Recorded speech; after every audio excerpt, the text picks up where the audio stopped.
کپتان کی چال میں اس وقت امپورٹڈ اور نااہل ٹولہ برے طریقے سے پھنس چکا ہے اور اب انہیں راہ فرار جو ہے وہ بالکل نظر نہیں آ رہی۔ بسم اللہ الرحمن الرحیم، السلام علیکم۔ اپنے فیس بک اور یوٹیوب چینل کے ساتھ میں رسین حیدر مظہر ہوں۔ ناظرین، سب سے پہلے آپ کو اپنے اس چینل پہ خوش آمدید کہوں گا۔ ناظرین، کپتان کا جو ماسٹر سٹروک جسے آپ کہہ سکتے ہیں، کپتان نے وہ والا جو سٹروک ہے وہ کھیلا ہے، اور اس چال میں حکومت جو ہے، وفاقی حکومت، وہ برے طریقے سے پھنس چکی ہے۔ صرف وفاقی حکومت نہیں پھنسی، بلکہ 16 سیاسی جماعتوں سمیت جو پاکستان کی سب سے بڑی سیاسی جماعت ہے،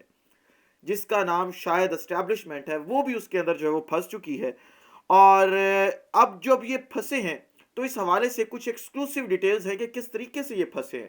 وہ آپ کے ساتھ شیئر کرنی ہے۔ اور دوسری خبر، الیکشن انہوں نے ملتوی کروانے کا جو پکا بندوبست ہے وہ کر چکے ہیں، یہ اس حوالے سے آپ کو اپڈیٹ کرنا ہے۔ اور پھر آخر پر جو وزیر اعلیٰ محسن نقوی کو بڑے جھٹکے لگائے گئے ہیں تحریک انصاف کی جانب سے، ان کے حوالے سے کچھ تفصیلات آپ کے سامنے رکھنی ہے۔ لیکن ان تمام تر تفصیلات سے پہلے آپ سے درخواست کرنی ہے کہ چینل کو سبسکرائب کرنا مت بھولیے گا، بیل آئیکن کو بھی دبا دیجیے گا تاکہ میرے آنے والی تمام تر ویڈیوز آپ تک پہنچتی رہیں اور آپ کو اور میرا جو یہ تصویر اور آواز کی دنیا کا ساتھ ہے یہ برقرار رہ سکے۔ ناظرین، عمران خان نے ریجیم چینج آپریشن کے فوری بعد قومی اسمبلی سے استعفے دیے۔ اب 10 ماہ گزرنے کے باوجود اسپیکر قومی اسمبلی راجہ پرویز اشرف نے وہ استعفے منظور کرنے سے انکار کر دیا اور یہ کہا کہ جب تمام اراکین میرے جو اسپیکر چیمبر ہے اس میں آئیں گے اور وہاں پہ آ کر ان استعفوں کی منظوری کے لیے اورلی کہیں گے تو اس کے بعد تمام استعفے منظور کیے جائیں گے۔ ٹھیک ہو گیا، لیکن ہم نے دیکھا کہ عمران خان نے ایک دفعہ صرف یہ کہا کہ ہم قومی اسمبلی واپس جا رہے ہیں کیونکہ ہم یہ چاہتے ہیں کہ اپوزیشن لیڈر جو اس وقت ہے راجہ ریاض، اس کی جگہ پر ہم اپنا اپوزیشن لیڈر لے کے آئیں اور پھر ہم معمول کی جو کاروائی ہے وہ چلا سکیں قومی اسمبلی کی۔ اس کے بعد راجہ پرویز اشرف نے پھرتیاں دکھائیں، 35 ایک دفعہ اور آج 43 استعفے منظور کر لیے گئے ہیں۔ اب آپ یہ ایک لمحے کے لیے کہہ سکتے ہیں کہ پاکستان تحریک انصاف کو جھٹکا ہے یہ جو استعفے منظور کیے گئے ہیں، کیونکہ پاکستان تحریک انصاف تو اپنا اپوزیشن لیڈر لے کے آنا چاہتی تھی، لیکن ایسا بالکل نہیں ہے۔ یہ صرف آپ کو سما یا جیو کہہ سکتے ہیں کہ یا آپ سٹی گروپ اور چینل 24 کو بھی بیچ میں ایڈ کر لیں کہ جی پاکستان تحریک انصاف کو بڑا جھٹکا، استعفے منظور ہو گئے۔ یہ بالکل جھٹکا نہیں ہے، کیونکہ عمران خان نے جو ماسٹر سٹروک کھیلا تھا اس میں یہ مکمل طور پر اب یہ چاروں خانے چت ہو چکے ہیں اور ان کے پاس اب کوئی راستہ بچ نہیں گیا۔ اس کے بعد آپ یہ دیکھیں کہ قومی اسمبلی کے اندر تقریباً یہ 123 سے 24 سیٹیں جو ہیں ان کے اوپر جو ہے وہ استعفے منظور ہو چکے ہیں اور وہ تمام کے تمام نشستیں جو ہیں وہ خالی ہیں۔ اب 7 سیٹیں ایسی بھی ہیں جن کے اوپر عمران خان جیت کر آئے ہوئے ہیں اور ان 7 سیٹوں کے اوپر جو ہے وہ بھی الیکشن دوبارہ ہونا ہے، تو یہ کل ملا کر کوئی 130 کے قریب سیٹس خالی ہو چکی ہیں۔ آپ کی پنجاب اسمبلی خالی پڑی ہے، اس کے اوپر الیکشن ہونے والا ہے۔ آپ کی کے پی کے اسمبلی خالی پڑی ہے، اور تیسرے نمبر پر آپ کی وفاقی جو قومی اسمبلی جسے آپ کہتے ہیں اس کے اندر 40% نشستیں جو ہیں وہ خالی پڑی ہیں، جس کا مطلب یہ ہے کہ آپ کی وفاقی یا قومی اسمبلی جسے آپ کہتے ہیں اس کے اندر کسی بھی قسم کی کوئی لیجسلیشن نہیں ہو سکتی۔ وجہ یہ ہے کہ کوئی بھی لیجسلیشن کرنے کے لیے آپ کو 2/3 اکثریت چاہیے ہوتی ہے، اور قومی اسمبلی میں تو اس وقت 2/3 اکثریت پوری ہی نہیں ہو رہی۔ تو کیا یہ قومی اسمبلی اب مدت پوری کرنے کا جواز رکھتی ہے؟ یہ ایک بہت بڑا سوالیہ نشان ہے جس کا جواب آنا جو ہے وہ بہت ضروری ہے۔ اب اس پورے سینیریو کے اندر کیونکہ الیکشن کا ماحول تو عمران خان صاحب نے بنا دیا ہے کہ 2 اسمبلیوں کے اندر الیکشن ہونا ہے، وفاق کی 40% نشستوں کے اوپر الیکشن ہونا ہے، تو 3 ماہ پیچھے رہ گئے ہیں جنرل انتخابات کے اندر۔ تو اس سے پہلے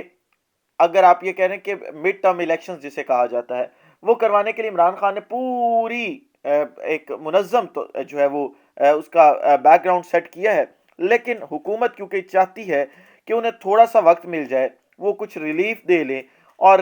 ریلیف اس وقت ملتا ہوا قوم کو نظر نہیں آتا تاکہ وہ اگلے الیکشن میں جانے کے قابل ہو جائیں، اور اگر اگلے الیکشن میں جانے کے قابل نہ بھی ہوں تو جو فوائد اٹھانے کے لیے وہ آئے ہیں اقتدار میں وہ فائدے پورے کر لیں۔ تو اس حوالے سے انہوں نے آئینی ماہرین سے رابطہ کیا ہے، قانونی ماہرین سے رابطہ کیا ہے کہ یہ الیکشن کس طریقے سے ملتوی کیے جا سکتے ہیں۔ تو اس کے حوالے سے انہیں یہ مشورہ دیا گیا ہے کہ آپ الیکشن فی الحال نہ کروائیں، پاکستان تحریک انصاف عدالتوں میں جائے گی اور یہ کہے گی کہ الیکشن نہیں ہو رہے۔ جب یہ آپ کو عدالتیں بلائیں گی تو آپ نے صرف اتنا سا کام کرنا ہے کہ آپ نے جو ایک اپنا پالتو رکھا ہوا ہے چیف الیکشن کمشنر سکندر راجہ، آپ نے اسے یہ کہنا ہے کہ وہ جائے اور جا کر صرف اتنا کہے کہ ہم اس وقت انتخابات کروانے کی پوزیشن میں نہیں ہیں۔ جب وہ یہ کہے گا تو عدالتیں جانے ہم جانے انتخابات آٹومیٹیکلی جو ہے وہ ڈیلے ہو جائیں گے، آگے چلے جائیں گے، اور آپ جتنی مدت پوری کرنا چاہتے ہیں، آپ جتنا ٹائم نکالنا چاہتے ہیں وہ نکال سکتے ہیں۔ اور اسی پورے کے پورے معاملے میں یہ آج جو ہے وہ کہہ دیا گیا ہے کہ انتخابات اس وجہ سے بھی نہیں ہو سکتے کہ 1 فروری سے جو ہے وہ پاکستان میں مردم شماری شروع ہو رہی ہے۔ فروری اور مارچ 31 مارچ تک جو ہے وہ یہ مردم شماری چلے گی، اور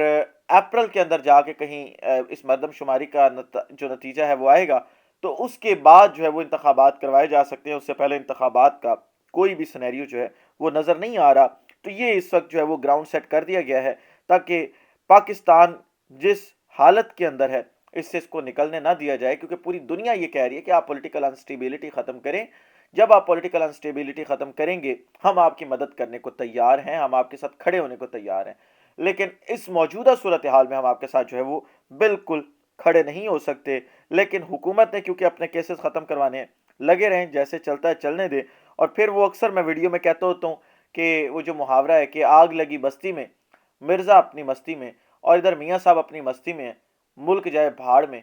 نیچے عوام کا نہیں پتا کہ کیا چل رہا ہے، لیکن کیونکہ اقتدار بچانا ہے اور اپنے کیسز معاف کروانے ہیں تو ٹھیک ہے، چلتا رہنے دیں۔ آخری خبر لے لیں اور وزیر اعلیٰ محسن نقوی کے حوالے سے ہے۔ محسن نقوی کو آج 2 بڑے سرپرائزز دے دیے گئے۔ ایک تو میں سرپرائز نہیں کہوں گا، اس کی بڑی وجہ یہ ہے کہ وہ شاید انہیں ایک پروٹیکشن دینے کے لیے ریٹ پٹیشن لگائی گئی ہے اسلام آباد ہائی کورٹ میں، لیکن دوسرا سرپرائز واقعی سرپرائز تھا۔ آپ دوسرے سرپرائز سے اس خبر کو جو ہے وہ شروع کر لیتے ہیں۔ آپ نے یہ دیکھنا ہے کہ 75 سالہ تاریخ جو پاکستان کی ہے، اس 75 سالہ تاریخ کے اندر کسی بھی عبوری وزیر اعظم یا وزیر اعلیٰ کے خلاف احتجاج نہیں کیا گیا، لیکن محسن نقوی کو یہ اعزاز حاصل ہے، یا آپ وہ ورلڈ ریکارڈ کے اندر ان کا نام لکھ لیں کہ یہ وہ پہلے وزیر اعلیٰ ہیں جن کی تعیناتی پر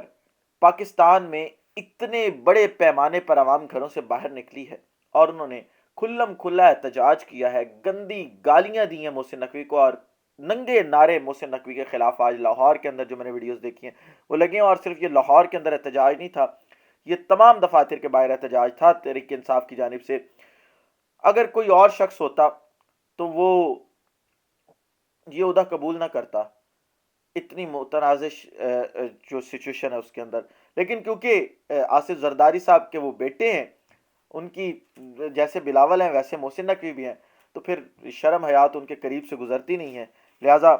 انہوں نے جو ہے وہ یہ عہدہ قبول کر لیا ہے۔ اور دوسرا جو ہے وہ اسلام آباد ہائی کورٹ میں ایک پٹیشن لگائی گئی ہے جی کہ یہ اس عہدے کے لیے مس فٹ شخص ہے، لہٰذا ان کو اس عہدے سے ہٹایا جائے۔ تو میں اس پٹیشن کو صرف اتنا اس کے اوپر کہوں گا کہ جس شخص کی طرف سے وہ لگائی گئی ہے پٹیشن، صرف ایک پروٹیکشن دینے کے لیے، ایک